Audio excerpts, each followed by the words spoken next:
एक जनकपुर की बड़ी अच्छी चर्चा है, उसको सुन लो। दुष्ट राजा लगभग 10,000 की संख्या में बैठे हैं। भगवान को वो शत्रु मान रहे हैं, क्योंकि उनके मन में क्या है, दुष्टता है। वो भगवान को शत्रु मान रहे हैं। यहां भी आज हम देखते हैं भारतवर्ष में बहुत सारे प्रांत ऐसे हैं जो जिनमें ईसाईकरण ज्यादा हो गया है। ईसाईयत का प्रचार भी वहाँ लोगों ने बहुत किया, बाहर से आकर के, चाहे बेल्जियम से आए हों, इटली से आए हों, फ्रांस से आए हों, जर्मन से आए हों, उन्होंने इतना भ्रमित कर दिया, ईसाईयत का इतना प्रचार किया है कि वो मंदिर में जाना ही नहीं चाहते हैं, भगवान का दर्शन ही नहीं करना चाहते हैं। साधु ब्राह्मण को शत्रु मान बैठे हैं, दूर से ही देखते हैं, कहते ये पाखंडी आ गए हैं सब, मतलब बात नहीं सुनना चाहते हैं, समीप नहीं आना चाहते। इतना भ्रमित कर दिया गया उनको कि वो दूर से ही शत्रु मान बैठे हैं, भगवान के मंदिरों में नहीं जाते हैं, कहते हैं ये मूर्तियां, ये सब भ्रमित करने वाली व्यवस्था है, हम सबको भ्रम में रखा गया। इस तरह से दुष्प्रचार कर दिया। जनकपुर की बात, ये तो कलयुग की बात है, मैं तो त्रेता की बात कर रहा हूं, मिथिला की बात कर रहा हूं। वहां भी इसी विचारधारा के दुष्ट राजा पहुंच गए। लगभग 10,000 थे, 1,000 2,000 नहीं, कितने थे, 10,000 थे। महाअभिमानी है वो सब। लेकिन प्यारे, उन्हीं राजाओं में कुछ निर्मल मन के राजा बैठे थे। कैसे बैठे थे? निर्मल मन के राजा। जिस निर्मलता की चर्चा मैं कर रहा हूं कि मन अगर निर्मल है तो तुम्हें कोई प्रभावित नहीं कर सकता है। चाहे इस्लाम का अनुयायी हो, चाहे ईसाईयत का प्रचार करने वाला पोप हो, कोई तुम्हें प्रभावित नहीं कर सकता है अगर तुम्हारा मन निर्मल है। जनकपुर में जो दुष्ट राजा थे वो भगवान को शत्रु मान रहे थे। श्री जानकी जी को पत्नी के रूप में वरण करने का संकल्प लेके आए थे। ईमानदारी से बताओ, इससे बड़ी दुष्टता, इससे निकृष्ट सोच किसकी हो सकती है कि जो मां को इस प्रकार से वर्ण करने की बात करे। मां का दर्शन होता है तो समर्पण आ जाता है, देखते ही समर्पण आता है। बोलो, आता है कि नहीं आता है? मां का दर्शन होता है तो देखते ही समर्पण आता है। मैं कहता हूं दो व्यवस्थाएं इतनी बड़ी आस्था से जुड़ी हुई हैं। एक तो छोटी सी कन्या आ जाए सामने तो कन्या को देख करके सहसा समर्पण हो जाता है कि नहीं हो जाता है? बोलो, कन्या को देख करके समर्पण हो जाता है। दूसरी आस्था की व्यवस्था है सर्वोपरि माँ की, माँ को देख करके समर्पण हो जाता है। अपने आप श्रद्धा, अपने आप आस्था का उमड़ाव हो जाता है। लेकिन आज ये दुष्ट राजा जो अहंकार लेकर के बैठे हैं, निकृष्ट सोच वाले हैं, वो श्री जानकी जी को पत्नी के रूप में वर्ण करना चाहते हैं। भगवान राम को शत्रु मान रहे हैं। लेकिन याद रखना, वही निर्मल मन वाले राजा थे। वो राजा क्या सोच रहे हैं? भगवान का दर्शन करते हैं तो कहते क्या है? कहे जगत पिता, ये निर्मल सोच की बात कर रहा हूं। जगत पिता रघुपति बिचारी, ओ भरी लोचन छबिले हो निहारी। बोलो, मन इनका निर्मल है कि नहीं? मन पवित्र है कि नहीं? शरीर को धोने से काम नहीं बनेगा प्यारे, मन को निर्मल बनाने से भी काम बनेगा। शरीर को हम धोते हैं, स्वच्छ रखते हैं, निश्चित है हम स्वस्थ रहते हैं। लेकिन मन यदि हमारा गंदा हुआ तो ईमानदारी से बताओ, वैचारिक प्रदूषण आ जाएगा कि नहीं आ जाएगा? कौन सा प्रदूषण आएगा? वैचारिक प्रदूषण आएगा। और ऐसा वैचारिक प्रदूषण कि पिता को देख करके हमारे मुंह से गंदे शब्द निकलेंगे, माँ को देख करके हमारे मुंह से गंदे शब्द निकलेंगे, महात्माओं को देख करके हमारे मुंह से गंदे संदे शब्द निकलेंगे। क्यों निकलेंगे? क्योंकि हमारा मन गंदा है। हमारा मन कैसा है? गंदा है। इसलिए अंदर जो गंदगी भरी है वही वाणी के द्वारा निकल रही है। इसलिए इस मन को पवित्र करना है। और मन को पवित्र करके हमें परमात्मा का दर्शन करना है तो हमें सत्संग श्रवण करना पड़ेगा। और स्वस्थ सोच वाला सत्संग। सत्संग तो बहुत हो रहे हैं आजकल, सत्संग के नाम पर लोग भ्रमित कर रहे हैं, लाखों लाख लोगों को भ्रमित कर रहे हैं। किसके नाम पर? सत्संग के नाम पर कि आओ मेरी सभा में, मैं तुम्हें सत्संग सुनाऊंगा। वो सत्संग ऐसा सत्संग जो सनातन धर्म का खंडन करता है, जो सद्विचारों का खंडन करता है और व्यक्ति को मनमुखी विचारधारा से जोड़ देता है। शास्त्रों से हटा करके, साधु संतों से दूर करके, सनातन संस्कृति से दूर करके मनमुखी विचारधारा से हमें जोड़ देता है और हमारी पतनोन्मुखी भावना हो जाती है। कैसी भावना? पतनोन्मुखी भावना। हम पतनोन्मुखी विचारधारा के अनुयायी हो जाते हैं। सावधान! ये सनातन धर्म का मंच आज प्रेरणा दे रहा है। जनकपुर में विडंबना आ गई। क्या विडंबना आई? वो दुष्ट राजा तो शत्रु मान रहे भगवान को, लेकिन जो साधु विचारधारा के राजा हैं, निर्मल विचारधारा के राजा हैं, वो भगवान को जगत पिता मान रहे हैं। अगर भगवान को जगत पिता मान रहे हैं तो सीता जी को क्या मान रहे हैं? बोलो जरा, अपने आप अर्थ निकल गया कि नहीं निकल गया? अगर राम जी को जगत पिता मान रहे हैं तो सीता जी को जगत माता मान रहे हैं कि नहीं मान रहे हैं? आपने स्वीकार कर लिया कि हाँ ये सत्य है, श्री जानकी जी को, सीता जी को जगत माता मान रहे हैं। जगत पिता रघुपति बिचारी,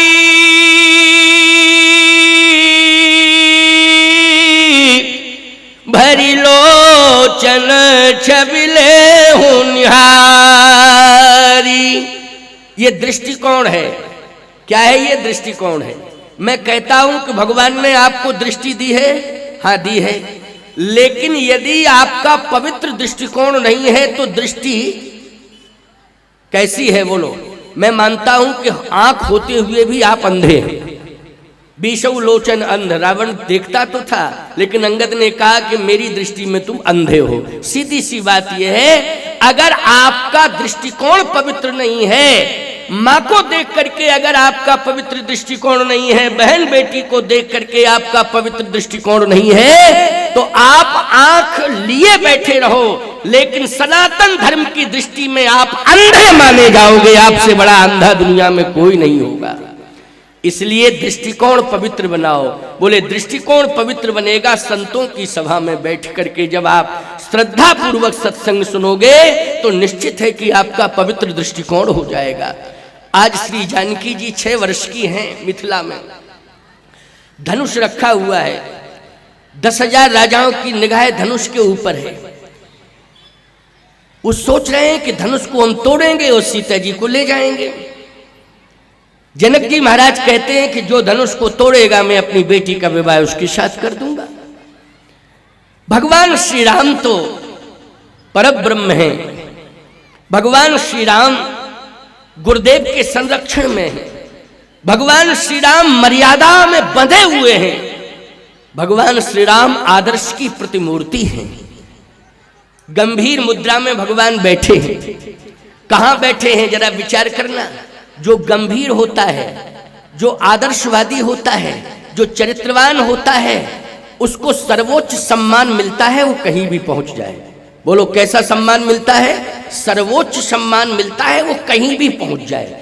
बोलो इस जनकपुर की सभा में भगवान ने धनुष नहीं तोड़ा अभी, लेकिन सबसे बड़ा सम्मान किसको मिल रहा है धनुष तोड़ने के पहले? बोलो जल्दी। भगवान राम को मिला, सर्वोच्च सम्मान मिल रहा है। इसलिए तुम आदर्शवादी बन जाओ, तुम आचार विचारवान बन जाओ, तुम शिष्ट विशिष्ट बन जाओ, तुम्हारा जीवन मर्यादित हो जाए। मैं कहता हूं केवल छत्तीसगढ़ में ही नहीं, तुम देश के किसी राज्य में चले जाओगे, वहां तुम्हें सम्मान अवश्य मिलेगा। क्योंकि सम्मान संपत्ति से नहीं मिलता है, सम्मान तो आदर्श से मिलता है, चरित्र से मिलता है। किससे मिलता है? मर्यादा से मिलता है। मर्यादित जीवन जहां भी जियोगे वहां सम्मान ही सम्मान, चारों तरफ तुम्हारे सम्मान ही सम्मान होगा। हम लोग कहीं भी चले जाते हैं, परिचय भी नहीं होता है, लेकिन लोग देखते हैं कि आदर्श है, मर्यादा है, बोलो सम्मान देने लगते हैं कि नहीं देने लगते हैं? परिचय देने की जरूरत नहीं पड़ती है। और कितना ही बड़ा परिचय क्यों न दे दिया जाए, लेकिन कहीं अगर रहनी सहनी में त्रुटि पाई जाती है तो खूब लंबा चौड़ा भाषण देना शुरू कर दो, लेकिन श्रद्धा उत्पन्न नहीं होती है।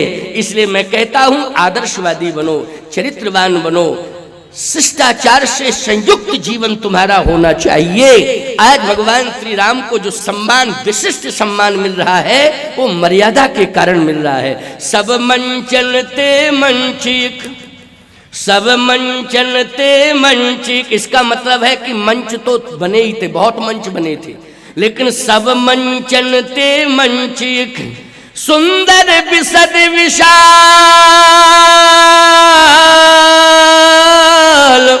ओ मुनि समेत तहि बंधु दो बैठारे महिपाल। मिथिला में मंच बहुत लगे थे, लेकिन एक विशिष्ट मंच बना था जिस पर भगवान श्री राम को बिठाला गया।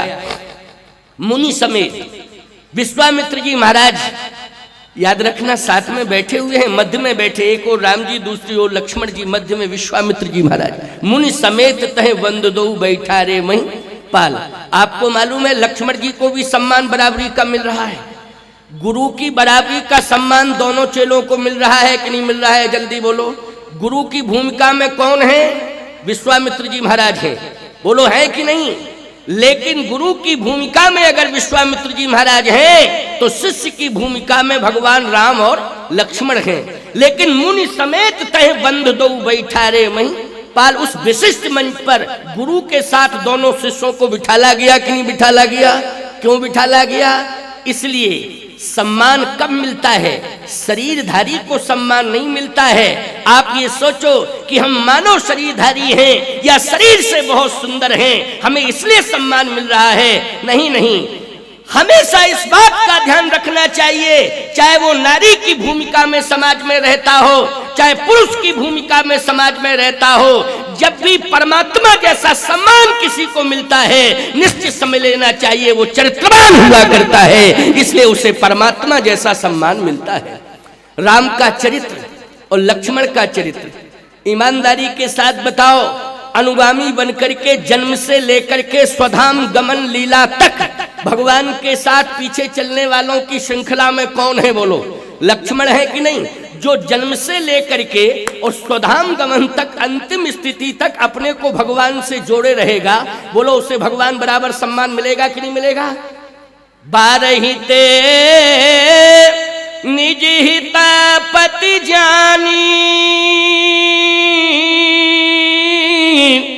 लक्ष्मण राम चरण रति मानी। जन्म से लेकर के स्वधाम गमन लीला तक लक्ष्मण जी राम जी से दूर नहीं हुए, पीछे पीछे चलते रहे। भगवान के पीछे पीछे अगर तुम चलोगे, जन्म से लेकर के अंतिम श्वास तक अगर तुम भगवान के पीछे पीछे चलोगे, तो मैं दावे के साथ कह रहा हूं, इस जगत में तुम्हें भगवान जैसा सम्मान मिलेगा। मैं चैलेंज के साथ कह रहा हूं। लेकिन भ्रमित मत होना, सुविधाओं पर बिकना नहीं, किसी के बहकाने में आना नहीं। तुम्हारे खानदान में भगवान को मानने की परंपरा चली आई है, तो उस परंपरा को अंतिम श्वास तक मानते रहना। मैं दावे के साथ कह रहा हूं, इंसान की बात छोड़ो, देश के सनातनी संत तुम्हारा सम्मान करेंगे। बस अंतिम श्वास तक जो परंपरा तुम्हें सनातन संस्कृति की मिली है, उसी पर चलना, उसी में जीना। अंतिम श्वास तुम्हारी उसी में निकलना चाहिए। लक्ष्मण का मैंने उदाहरण दे दिया, बोलो दे दिया उदाहरण कि नहीं? लक्ष्मण जी ने जन्म से लेकर के अंतिम स्थिति तक भगवान का अनुगमन किया है, भगवान के पीछे पीछे चले। मैं कहता हूं, एक बार तो ऐसी चुनौती आ गई कि लक्ष्मण जी महाराज को बार बार राम जी ने समझाया अयोध्या में रहो, लेकिन लक्ष्मण जी ने कहा नहीं नहीं, मैं तो आपके साथ रहूंगा, आप जहां रहेंगे वहीं रहूंगा। मैं अयोध्या को नहीं जानता हूं, किसी को नहीं जानता हूं, आपको जानता हूं, आपको नहीं छोड़ सकता हूं। बोलो इतिहास अमर हो गया कि नहीं हो गया? आज जितने भी मंदिर बने हुए हैं विश्व में, राम मंदिर, राम के बगल में बोलो कौन खड़े हुए हैं? लक्ष्मण जी खड़े हैं कि नहीं? अरे सीता जी खड़ी हैं, ये विशेषता नहीं है, क्योंकि गिरा रथ जल बीच सम कहियत भिन्न न भिन्न, बंदो सीता राम पद जिन्हें परम प्रिय खिन श्री राम के बगल में अगर वाम भाग संभूता श्री जानकी खड़ी है, ये विशेषता इसलिए नहीं है कि जो राम है वही सीता है, और जो सीता है वही राम है, लेकिन विशेषता तो ये है कि राम के बगल में सदा श्री लक्ष्मण जी महाराज खड़े रहते हैं। ये सौभाग्य श्री भरत जी को भी नहीं मिला जो सौभाग्य लक्ष्मण जी को मिला है। समझ रहे हो बात कि नहीं? जो सौभाग्य लक्ष्मण को मिला है वो सौभाग्य भरत को नहीं मिला। यद्यपि भरत जी महाराज भरत राम ये कई अनुहारी, सहिसा लख न सके नर नारी, वो सारी महिमा है भरत की। मैं ये नहीं कह रहा हूं कि भरत की महिमा कम है, लेकिन सत्य तो ये है कि ऐसे बहुत से मंदिर मिल जाएंगे, और ज्यादातर मंदिर मिलेंगे जिनमें भरत जी बैठे नहीं है। बोलो बैठे हैं क्या? ज्यादातर मंदिरों में लक्ष्मण जी हैं राम जी के साथ, भरत जी नहीं है। यदा कदा कहीं कहीं देखने को राम दरबार मिल गया तो उस राम दरबार में फिर तो सभी भाई रहेंगे, भरत भी रहेंगे और शत्रुघ्न भी रहेंगे, लेकिन प्राय आप देखते हो जितने भी मंदिर हैं, राम मंदिर हैं, उनमें लक्ष्मण जी महाराज की उपस्थिति नितांत आवश्यक है। बोलो अनिवार्य है कि नहीं? क्यों है अनिवार्य? इसलिए अनिवार्य है कि 12 ते निज हित पति जानी, लक्ष्मण राम चरण रति मानी। इसलिए सब मंचन ते मंचिक सुंदर विशद विशाल, मुनि समेत तहि बंधु दो बैठारे मही पाल। महाराज श्री जनक ने प्रार्थना करके बिठाला है, ऐसे नहीं कि अपने आप बैठ गए, जनक जी ने प्रार्थना करके बिठाला है। बाकी तो सब मंच हैं, बहुत मंच हैं, राजा लोग सब बैठे हुए हैं, लेकिन विशिष्ट मंच पर सम्मान प्रभु श्री राम को गुरुदेव के साथ मिल रहा है, और वही सम्मान श्री लक्ष्मण जी महाराज को भी मिल रहा है। एक भाव और है, बड़ा अच्छा भाव है। क्या? महाराज श्री जनक जो विशेष सम्मान दे रहे हैं, विश्वामित्र जी महाराज को, लक्ष्मण जी को, राम जी को विशिष्ट स्थान पर बिठाल रहे हैं। महाराज श्री जनक भी इतने महान हैं कि उनको सम्मान देने के लिए बड़े बड़े संत आते हैं मिथिला में। जैसे आज आप हमारी कथा सुनने के लिए बाजार चार भाटा के महामृत्युंजय रुद्र यज्ञ में आए, तो मैं एक बात कहता हूं कि आप कथा सुनने के लिए आए हैं, लेकिन भाव इसमें यह है कि आप मुझे सम्मानित करने के लिए भी आए हैं। बोलो, कथा सुनने का भाव लेके तो आए हैं, लेकिन आप सम्मान देने के भाव से भी आए हैं। बोलो, आए हैं कि नहीं आए हैं? नहीं, कथा तो 2 दिन, जब मैं नहीं आया था इसके 2 दिन पहले हो रही थी। अशोकानंद जी कह रहे थे महाराज लग रहा था कि जनता नहीं आएगी यहाँ। कैसे आएगी? क्योंकि 2 दिन तक तो कोई आया ही नहीं, थोड़े बहुत लोग बैठे रहे इधर उधर, लेकिन आप आए तो जनता एकदम बढ़ गई। इसका मतलब क्या है? मैं प्रशंसा नहीं कर रहा हूँ, यथार्थ बात बता रहा हूँ। उनका दृष्टिकोण ये था कि आपकी कथा सुनने के लिए तो लोग आते ही हैं, कथा से तो प्रेम है ही है। जहां जहां भी कथाएं होती हैं, छत्तीसगढ़ की जनता कथा प्रेमी है, कथा सुनने जाती है, लेकिन विशेष उपस्थिति इसलिए होती है कि कथा के साथ साथ आपका दर्शन करना है। ये दर्शन करना मानी सम्मान देना है। बोलो, सम्मान देने के भाव से आप आते हैं। महाराज श्री जनक जैसा वक्ता विश्व में नहीं है कोई, विश्व में नहीं है कोई। मैं आपसे पूछ सकता हूं, सूर्य से अधिक प्रकाश कोई दे सकता है क्या संसार को? बोलो जल्दी। और दे सकता हो तो बताइए आप। सबसे बड़ी प्रकाश की व्यवस्था यदि पूरे विश्व में है तो वो किसके माध्यम से है? सूर्य के माध्यम से है ना? सूर्य के माध्यम से। तो इसका मतलब है सूर्य मानी सूर्य, सूर्य तो सूर्य है, मतलब इतनी अच्छी व्यवस्था कोई प्रकाश की दे नहीं सकता है। अब महाराज श्री जनक क्या है? ज्ञान के सूर्य हैं। किसके सूर्य हैं? ज्ञान के सूर्य हैं। ये मैं नहीं कह रहा हूं, भगवान शंकर ने कहा है तुलसीदास जी से लिखो कि महाराज जनक क्या है? बोले जासु ज्ञान रवि। तो ज्ञान रवि का मतलब है ज्ञान के सूर्य हैं, इसलिए जासु ज्ञान रवि भवन सिनासा बचन किरण मुनि कमल विकासा। बचन किरण मुनि कमल विकासा जासु ज्ञान रवि। इसका मतलब है ज्ञान के सूर्य हैं। तो इतना बड़ा प्रकाश दे रहे हैं कि विश्व में जितने ज्ञानी हैं उनके ज्ञान को ग्रहण करने के लिए सब मिथिला में आते हैं। बोलो आते हैं नहीं? ज्ञान ग्रहण करने के लिए कहाँ आते हैं? बोले मिथिला में आते हैं। कौन कौन आते हैं? गर्ग जी, गौतम जी, कपिल जी, कणाद जी, पराशर जी, अंगिरा जी, आत्री जी, अगस्त जी और पुलस्त जी। ये सब उत्तम कुल पुलस्त, बहुत बड़े पुलस्त ज्ञानी महात्मा थे, साधारण नहीं थे। ये सब आते हैं महाराज श्री जनक के यहाँ। क्या लेने के लिए आते? ज्ञान लेने के लिए। जैसे तुम लोग आए ना, क्या लेने के लिए आए हो? यहाँ नारियल लेने के लिए आए हो, ज्ञान लेने के लिए आए हो। बोलो ज्यादा से ज्यादा अपेक्षा ये करोगे कि महाराज तुलसी दल दे दो। क्या करोगे अपेक्षा? बोलो तुलसी पत्र दे दो, है नहीं? लेकिन मूल रूप से क्या लेने आए हो? ज्ञान लेने के लिए आए हो। महाराज श्री जनक के यहाँ, जनक जी कहीं नहीं जाते हैं, जनकपुर में ही रहते हैं, लेकिन ज्ञान की पाठशाला लगती है तो बड़े बड़े ऋषि मुनि महात्मा जो अपने को परम ज्ञानी मानते हैं, वो ज्ञान सूर्य महाराज जनक हैं। इसलिए ज्ञान का प्रकाश लेने के लिए मिथिला में आते हैं। ऐसे ज्ञान के सूर्य महाराज जनक ने सम्मान, सर्वोच्च सम्मान बोलो किसको दिया? 3 को दिया कि नहीं दिया? किसको दिया?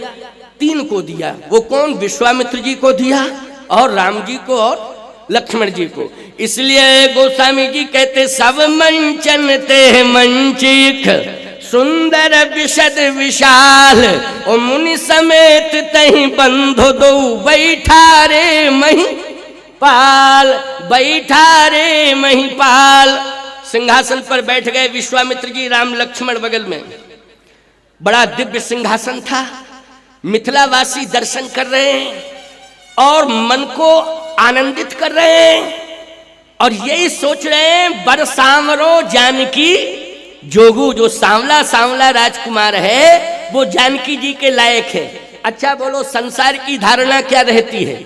संसार की धारणा ये रहती है कि जितने पिता बैठे हैं वो सब अपनी बेटी के लिए बर खोजने जाते हैं।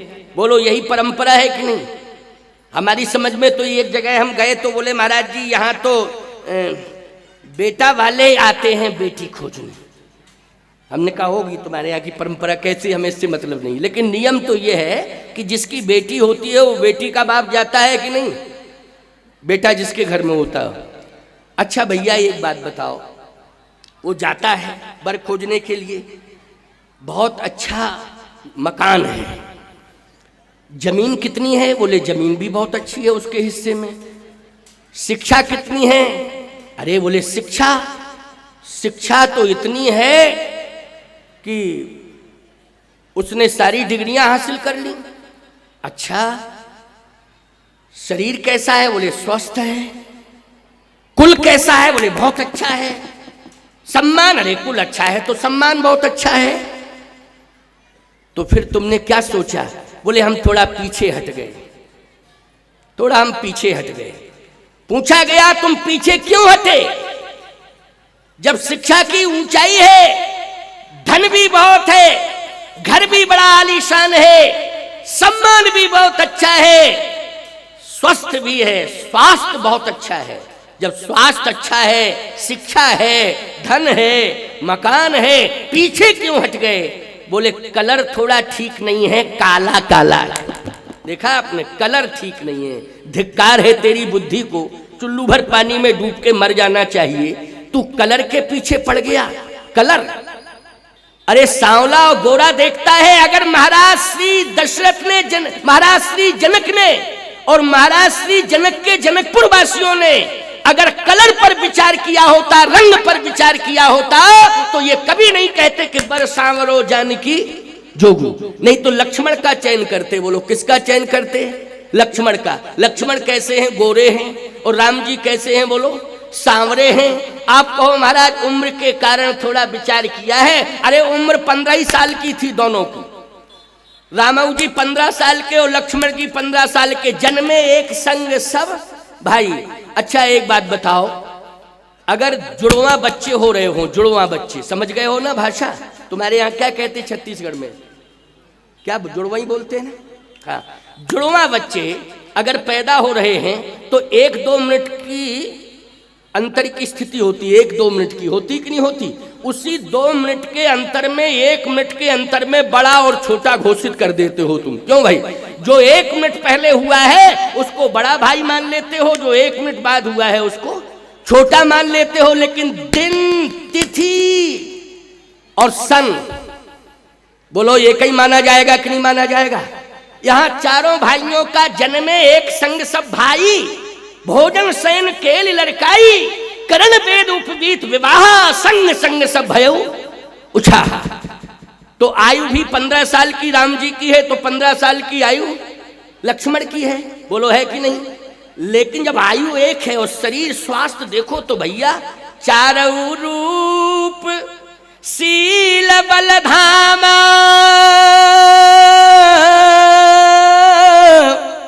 तदपि अधिक सुख सागर राम। चारों रूप, इसका मतलब है कि चारों भाई एक साथ जन्मे हैं, एक ही उम्र है, लेकिन चारों रूपवान हैं। बोलो है चारों रूपवान कि नहीं? अच्छा भैया शील वाला गुण, बोले शील गुण धामा, शीलवान, गुणवान, रूपवान, इनमें समानता है।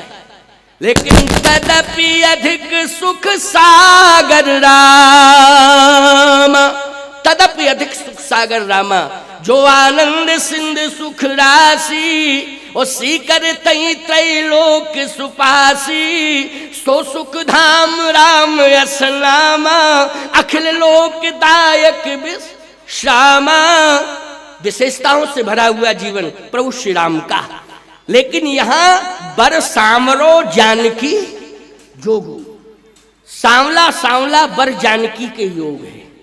उम्र एक ही है, रंग में अंतर है, गोरे गोरे हैं लखन लाल जी और सांवरे हैं रामलाल जी। लेकिन किसके ऊपर बलिहार हैं मिथिला के लोग? बोलो मिथिलानिया माताओं, तुम ज्यादा करती हो गोरा सांवला का भेद, है नहीं? कलर ठीक नहीं है, दबा हुआ है, थोड़ा समझो। बोले बेटी, बोले बेटी तो है एकदम साफ, कलर बिल्कुल बेटी का साफ। बोले ये जो दामाद बनाने, ये इसका कलर ठीक नहीं है, कलर। मैं एक बात कहता हूं, जो बूढ़े बूढ़े लोग हैं वो बाल काले कराते हैं, उसको कहते हैं कुछ, क्या बोलते हैं वो, डाई, डाई, डाई बोलते हैं, डाई है, हाँ डाई, डाई बोलते हैं। सफेद वालों को काला करा लेते हैं। क्यों? बोले महाराज जी जरा सुंदर लगने लगते। इसका मतलब है कि काला कलर कराते हो तो काले से प्रेम है कि नहीं? जल्दी बोलो है। लेकिन बाल, काले बाल से प्रेम है, काली खाल से प्रेम नहीं है। काले बाल से प्रेम है, लेकिन काली खाल से, खाल मानी चमड़ी, इससे प्रेम नहीं है। कितनी निकृष्ट सोच हो गई तुम्हारी, है? कितनी हल्की सोच है। अच्छा एक बात बताओ, तुम्हें अगर सफेदी से ज्यादा प्यार है गोरे गोरे से, तुम्हारी आंखें पूरी सफेद कर दी जाएं, जो काला काला धब्बा है ना, इसको अलग निकलवा दिया जाए, तो फिर क्या करोगे? सूरदास बन जाओगे। क्यों, क्या करोगे? बोलो जल्दी। सूरदास बन जाओगे। खूब गटा निकालो, खूब आंखें निकालो। क्यों? ये चमत्कार जो है, ये जो प्रकाश है, ये किसके कारण है? आंख की सुंदरता है, वो किसके कारण है? जल्दी बोलो, जल्दी बोलो। हाँ अब आ गए काले। अच्छा ये बालों की सुंदरता किस में है? जल्दी बोलो। काले काले घुंघराले, काले काले, बुढ़ापे में तो सफरचट देखो, ये ना काले हैं ना घुंघराले हैं, कुछ है ही नहीं, है नहीं? तुम भी यही सोचते हो, काले काले घुंघराले। अच्छा एक बात बताओ, सोचो जरा, विचार करना, काले केशों से प्यार है तुम्हें, हैं? काली पुतली से प्यार है तुम्हें, लेकिन इतनी हल्की सोच क्यों कर चुके हो कि चमड़ी भी गोरी होना चाहिए, काली नहीं होना चाहिए। चरित्र देखो। क्या देखो? चरित्र देखो, गुण देखो, मर्यादा देखो। ये देखने की चीज है, ये चमड़ी देखने की चीज नहीं है। इस पर ध्यान मत दिया करो। ये तो विधि का विधान है। बोलो है विधान कि नहीं? और मैं एक बात कहता हूं, सारी दुनिया दो पर ही तो बलिहार है, राम और घनश्याम। बोलो भाई, राम और श्याम पर बोलो सारी दुनिया बलिहार है कि नहीं? है कि नहीं? हाँ, इस बात को तुमने स्वीकार किया कि महाराज हाँ सत्य है। राम और घनश्याम ये दो पर सारी दुनिया बलिहार है। मैं कहता हूँ सांवले राम पर सीता बलिहार है और सांवले श्याम पर राधा बलिहार है। इसलिए सोचो जरा, विचार करो, श्याम हमारा सांवला है, राम हमारा सांवला है। हमारा समर्पण कलर को देख के नहीं होना चाहिए, चरित्र को देख के समर्पण होना चाहिए। अर्थ निकल के आ गया कि नहीं? किसको देख करके? चरित्र को देख करके हमारा समर्पण होना चाहिए। सत्य तो यही है। आइए सुनिए, ध्यान से सुनना। पूरे जनकपुर वासी सब यही चाहते हैं, बर सांवरो जानकी जोगू।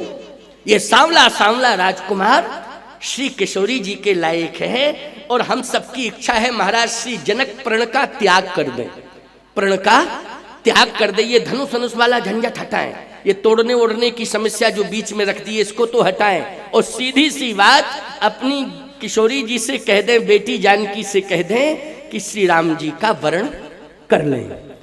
बस यही कह दें, डायरेक्ट कह दें, सीधा। मैं एक बात कहता हूं, जनक जी कहें चाहे ना कहें, लेकिन राम सीता की प्रीति पुरातन है। कहें जनक चाहे ना कहें, बोलो भाई, सुने ना कहें चाहे ना कहें, लेकिन जो राम और सीता की प्रीति है वो पुरातन है। चली अग्र कर प्रिय सख सोई,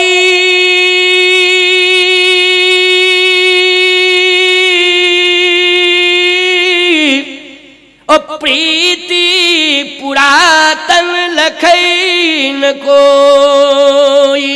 ये पुरातन प्रीति है, ये वर्तमान की प्रीति नहीं है। ना ये समझना कि जनकपुर वासियों की प्रीति है कि सीता राम से जुड़ जाएं, सीता जो है राम को पति के रूप में स्वीकार कर लें, बर सांवरो जानकी जोगू। ये तो पुरातन प्रीति है। और कैसी प्रीति है? गिराय रथ जल बीच सम, कहियत भिन्न न भिन्न, बंदहु सीता राम पद जिनहि परम प्रिय खिन्न। ईमानदारी से बताओ, जल और जल की लहर, इन दोनों में अंतर है क्या? जल्दी बोलो। बिना जल के लहर है क्या? हो तो बता दो जरा। जहां जल होगा वहीं लहर होगी, जहां जल नहीं होगा वहां लहर हो नहीं सकती है। और कोई माई का लाल जल से लहर को अलग नहीं कर सकता है। और यदि जल से लहर को कोई माई का लाल अलग करना चाहेगा तो लहर जल में ही विलय हो जाएगी। कोई माई का लाल उसे स्पर्श नहीं कर सकता है। बोलो, कर सकता है? उस लहर का विलय किस में हो जाएगा? एतावता जल में हो जाएगा। चाहे जितनी कोशिश कोई कर ले, ये वैज्ञानिक नहीं, वैज्ञानिकों के बाप आ जाए, फरिश्ते उतर आवे धरती पर, तो अलग नहीं कर सकते हैं। बोलो, चाहे जितनी कोशिश कर लें। इसलिए गिरा रथ जल बीच सम, कहियत भिन्न न भिन्न, बंदहु सीता राम पद जिनहि परम प्रिय खिन्न। इसलिए बर सांवरो जानकी जोगू। श्री जानकी जी तो पहले वर्ण कर चुकी, पहले ही वर्ण कर चुकी। वो कहाँ किया था वर्ण उन्होंने? पुष्प वाटिका में। ये पुष्प वाटिका क्या है? वाटिका में ज्यादातर फूल खिले रहते हैं, उसका नाम ही है पुष्प वाटिका। पूरा नाम है, पूरा नाम क्या है? वाटिका नाम नहीं है, पुष्प वाटिका। इसका मतलब है कि पुष्प ज्यादा खिले हुए हैं, पुष्पों की वो वाटिका है। वृक्ष नहीं है, कम है, वृक्ष होंगे तो होंगे भैया, लेकिन वाटिका में पुष्प ज्यादा है। बोलो, है कि नहीं? पुष्प जहां होते हैं वहां का वातावरण कैसा होता है? जल्दी बोलो। थोड़ा तुम भी बोल दिया करो, क्योंकि वैसे तो तुम खूब बोलते हो हैं, लेकिन और समझदार भी हो, ऐसी बात नहीं, और जानते भी हो कि पुष्प जहां होते हैं वहां सुगंध होती है। तो सुगंध ही सुगंध। मिथिला में वैसे तो पुर नर नार सुवग सुच संता धर्मशील ज्ञानी गुण वंता पवित्र वातावरण है, क्योंकि धर्मशील ज्ञानी गुण बनता। लेकिन विशेष स्थान है जहां विशेष सुगंध है, सुवासित है। वो मिथिला का कौन सा पॉइंट है? जल्दी बताओ। वो है पुष्प वाटिका। अच्छा, पहला मिलन कहाँ हुआ था? जल्दी बोलो। सुंदर सदन, जबकि श्री किशोरी जी रहती हैं वहां, सुंदर सदन। लेकिन सुंदर सदन में नहीं हुआ, मिथिला की गलियों में नहीं हुआ, अमराई में भी नहीं हुआ, क्योंकि सबसे पहले राम जी विश्वामित्र जी के साथ कहाँ ठहरे थे? अमराई में ठहरे थे। लेकिन पहला मिलन कहाँ हुआ, जल्दी बोलो? जहां पर पुष्प ज्यादा खिले थे। पुष्प ज्यादा खिले होने का मतलब है सुगंधित वातावरण। समझ गए हो कि नहीं? तो राम और सीता ये दोनों कहाँ मिलते हैं? जहां पर पवित्र वातावरण होता है। सुगंधित वातावरण का अर्थ क्या है? पवित्र वातावरण। अब बताओ, मैं एक बात कहता हूं कि यदि तुम्हारे घर का वातावरण पवित्र है